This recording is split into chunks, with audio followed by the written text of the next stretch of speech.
Good morning. How's it going today? Oh, look at me go. Organized this morning. I haven't had this yet. So I was rereading the book of Bartholomew and the Ascensions of Isaiah.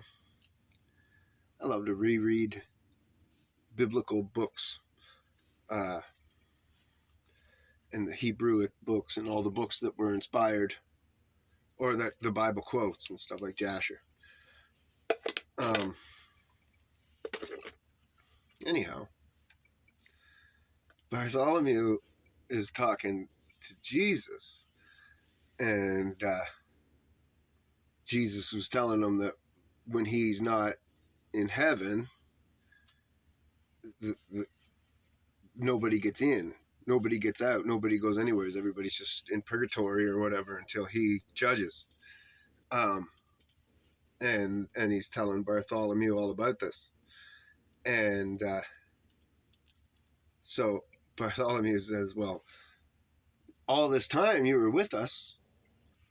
Were you not in heaven with your father? Like, who was letting everybody in all that time? And he said, I was there too. But this was this was after his death, burial, resurrection.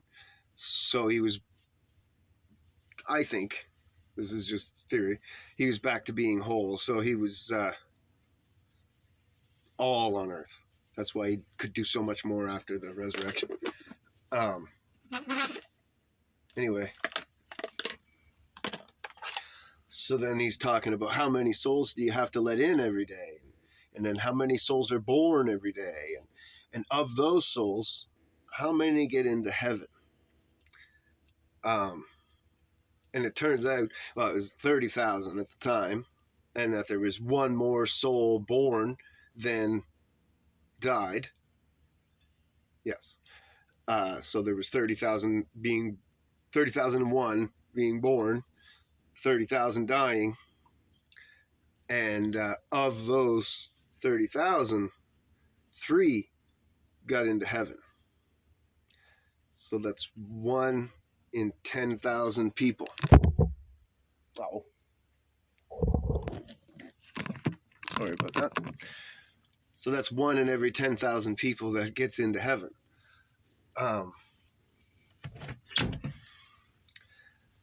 I'll bet those numbers are still pretty accurate.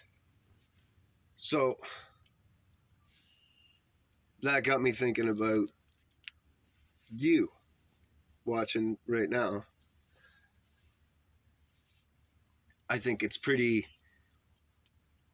fascinating or whatever, like a miracle that I found, if I found even one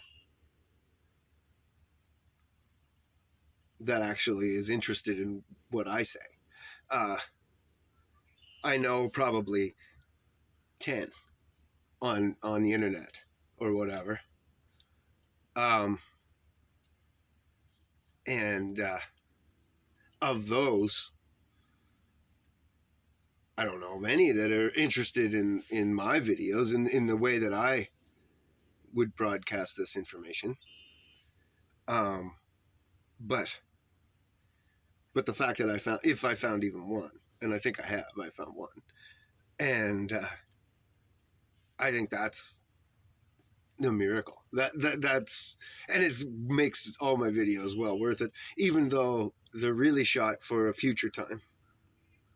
And this is somebody else's quote, but as a futurist, does it even matter?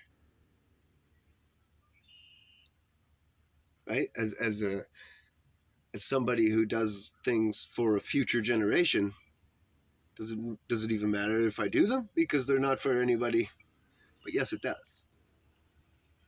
That's the end of the quote. Because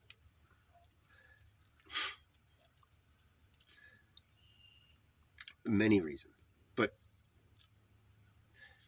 history has to show that there was different thought going on than just that mainstream thought, or that other side of the same mainstream thought. So like you have the mainstream thought, which would be CNN or most of Fox, and then you have that off mainstream, which would be like maybe Tucker Carlson or JP Sears or Joe Rogan, these kind of people who don't tote that narrative, but they're still pretty much toting that narrative. Maybe on the fence would be the best, because they haven't quite gotten over the wall, but they're right on the wall, but that they haven't got to the other side where they're like, well, the Bible is the uninherent word of God, and that every man is a liar before that book and before God is. So before anything is wrong in that book or needs to be 1,000 years, or this has to be 1,000,000 years, or that has to be this and this means that, and then blah blah blah. No, that side's lying to try to trick you into not believing the true book. And now that book has been obviously attacked forever, right? But God protected it, so it'll always remain. There'll always be a remnant of all those scriptures. They're accessible. Now, the Satan side made the Catholic religions and the Christians and things, but they've changed they've translated the Bible and stuff. But each time they do that, they try to screw with the language and lose a little bit in the interpretation, and then they just don't even translate whole books for years later, right? They just, no, we don't even need those books. And then they'll like the Hebrew books, they say, oh well, they're nothing. Don't even bother reading them. They're just history books, and they could be wrong, and they're not inspired, and blah blah blah, blah, all this stuff, right? And it's like, Jesus studied those books. That's when he argued, and he was quoting all those books just as much as he was quoting the couple that were in the Bible, and then the ones the New Testament was all written after. But I mean, all that other stuff, like, what do you mean it's not inspired? He was fulfilling all the prophecies of those other books. And then, like Jasher, the Bible quotes Jasher. So if the Bible thinks it's good enough, you should read the whole thing. If it's good enough to pull information from and put into the Bible and quote in the Bible, then obviously the writer of it was a good man, and you should at least know it, whether or not he was inspired or not. I think that he was, when you read the book and you get to know what his life was, and he was a general and all this other stuff, and like just the events that went on in his life, and what transpired, and like him fighting the Romans and holding them back and getting such a resound that the general of the Romans, Pompey or whatever it was, wouldn't let his men kill him, took him prisoner, got to know him, said that he was a prophet, fucking made him write the books, kept him in his house or whatever, like as a slave, but not a slave. He kept him like a brother, and kept him throughout the whole war. And he was like getting him to talk to the Hebrews and say, just surrender. Don't force this on yourselves. We've lost. Come on, guys. Like, just stop and think about your wives and your children and in the future and the temple and God, and just stop what you're doing. You're not reading this right. You're not doing it right. You're not reacting right. and I've been telling you this the whole time. And then he said that at first, and then he became the general and fought amazing battles and did things that, like, just amazing things. And then he's eventually taken, and it took a long time to get him. And then he finally um,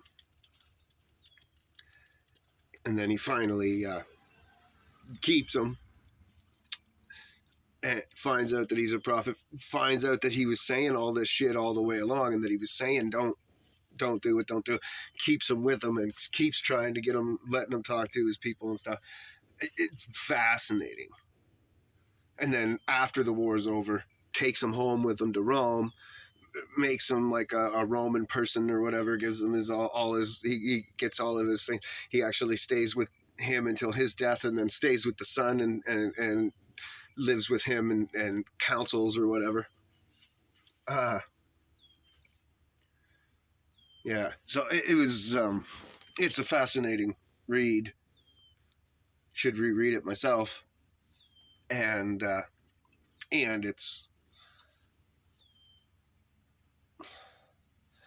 obviously from an inspired man, a godly inspired man who knew way more about scripture and the Bible and real than any of the Christians today. So we only know what we're taught, or what we're allowed to be taught and stuff, especially if you're coming out of seminary school and stuff. It's cookie cutter Christians. That's what I call them. Not that they're bad, but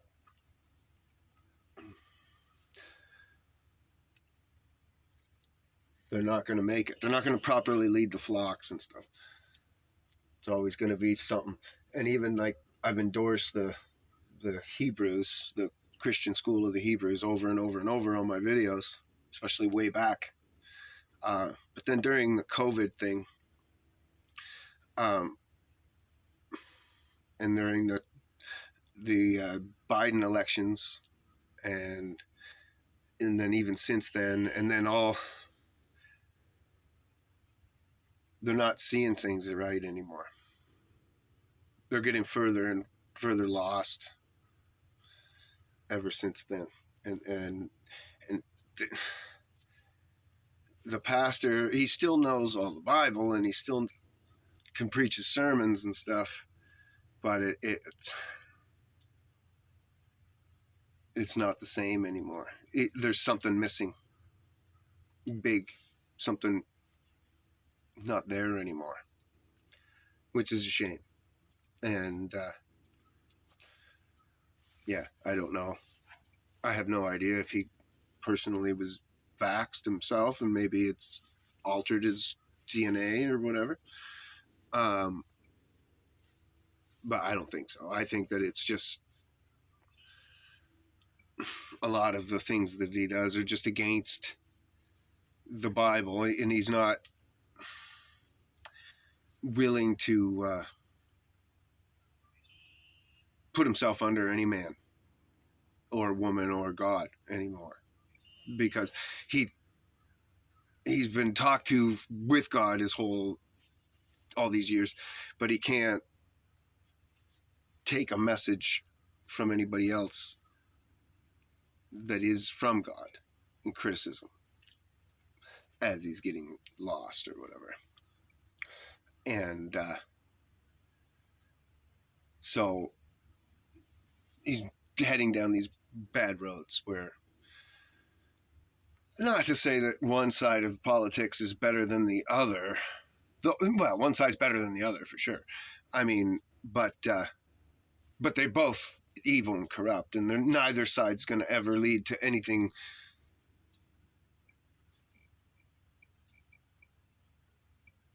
good, to anything prosperous to all of mankind or anything like that. They're always going to just lead to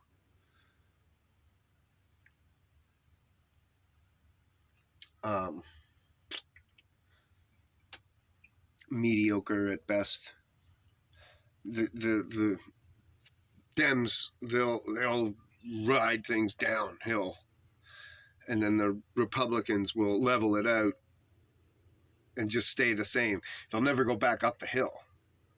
They'll just stay the same, and then the Dems get back in. They go back down the hill for a while, and then the Republicans get back in, and they'll maintain the same. And so that gives you time to calm down and get used to this as like a new. And then you go down, and then you get your new shit, and then down, and then new, and then down, and then new, and then down, and then new. It's been a far more dramatic down in these last ones, but it was a far more dramatic. The Republican flat actually went uphill last time with Trump, right? So it was going up. Everything was getting better.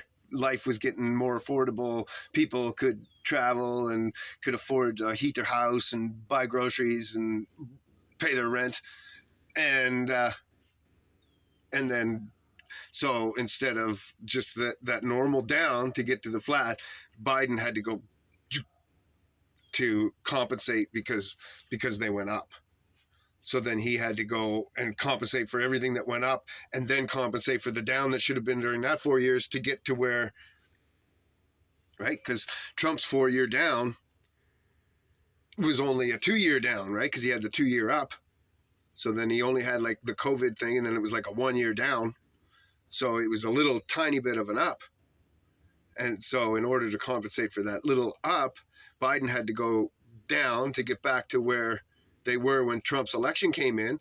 And then he had to compensate for the 4 years that would have been the flat of Trump in order to get, like, because Trump's flat, or a Republican flat, is on a down slide. It's just, you don't see it as a down. It's almost flat. Well, Trump's was like that, right? So now Biden has to compensate for that.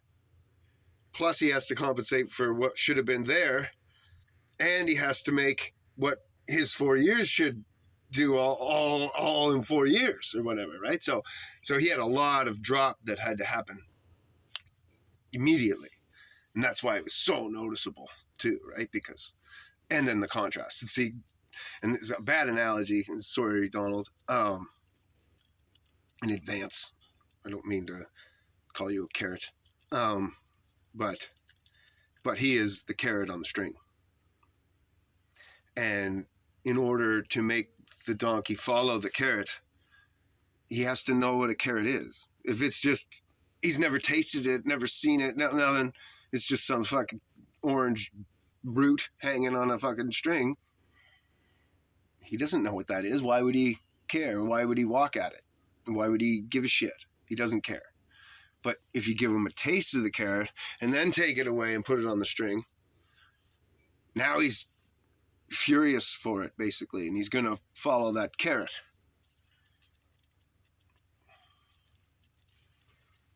So that's what Trump was he was just a taste of what an actual,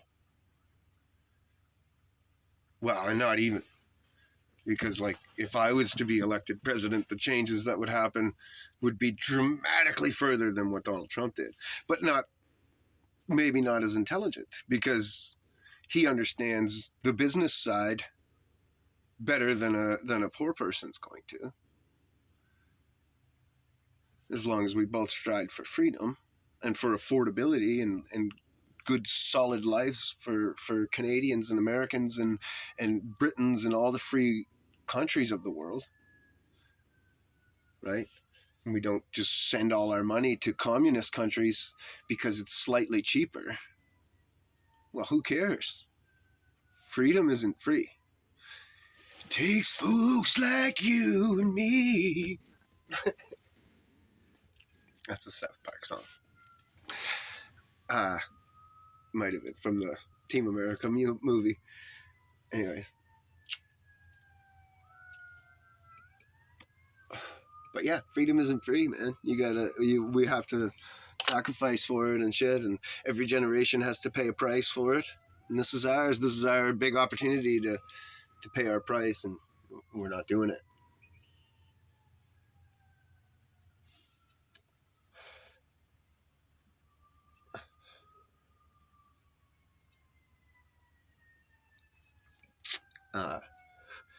So protest to this is obvious going to be not easy because we've lost so much knowledge over the last few generations of how to actually live. But it's for everybody to get to a situation where we can actually live. So instead of having a front lawn, back lawns, all that shit, have front garden and a back garden. Everybody should get their hands on some chickens and have eggs, or at least, every third or fourth house have chicken and egg, and then the other houses nearby, one's growing the feed for the chickens, one's growing the feed for the people,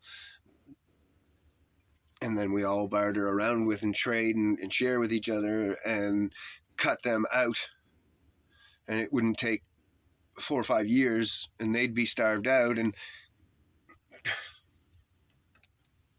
we'd just live and survive and whatever. Okay, the bank owns this property and it's boarded up or whatever, you know what I mean? Whatever, okay.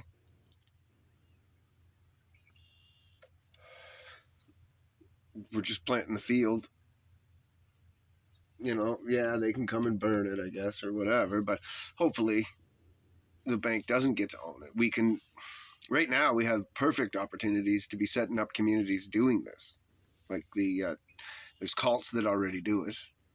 And there's communes and things that do it, like hippies.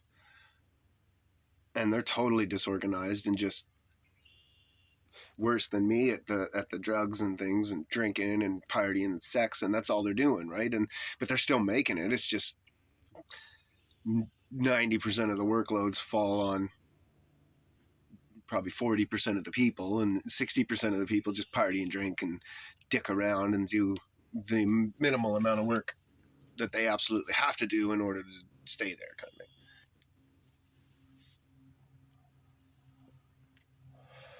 So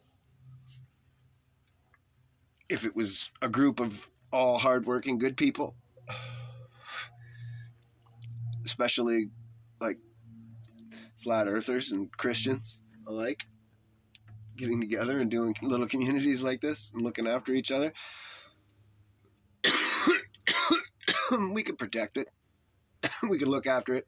We could look after each other, and we'd have enough to look after other people who weren't so organized, and to teach, show other communities not only that it's possible to do this, but that it's better, it's happier, and show them nothing. But eventually they would maybe hopefully see how happier we are than they are, especially because we wouldn't see now the 12 tribes cult and the Amishes and all those other places that do this, except for the hippie communes, kind of ban technology. Not entirely in some cases, but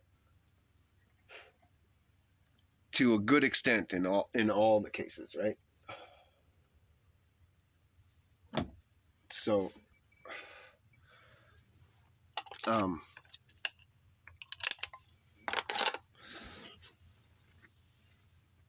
we wouldn't do that.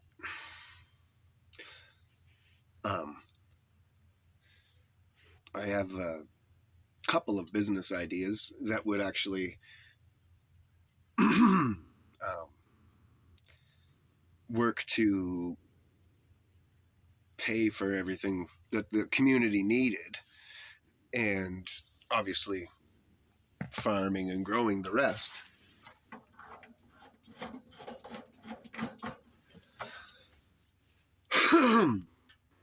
But this would all so you'd be able to have a few cell phones with internet on them and stuff like this.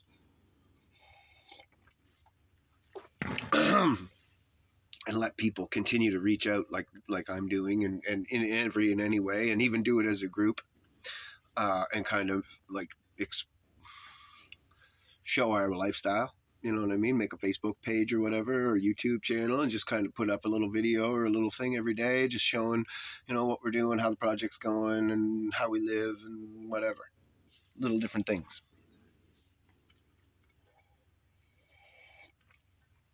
People would be interested in just that alone, just to watch it. And for the most part, it would be easily to stay monetized. But you put it on Rumble anyways, and then you don't have to worry about the monetization of YouTube. And Rumble's just about to do a server upgrade, so pa-ching. That'll mean that they'll be able to hold videos the same as YouTube rather than you having to keep them on your computer to work as a server for them.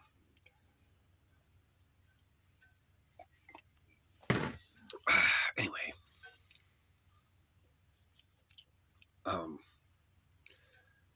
So that's our protest. That's our war. That's how we fight this war, I guess. Now, I said we could defend it. I meant against, like, thieves. Shit like that. I don't mean against the military or the government. Obviously, we...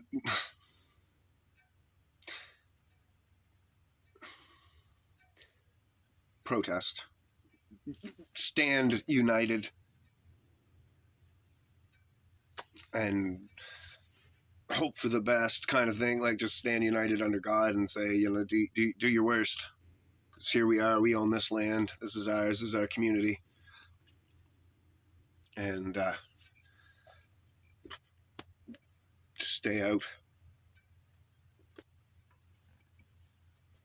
Anyhow.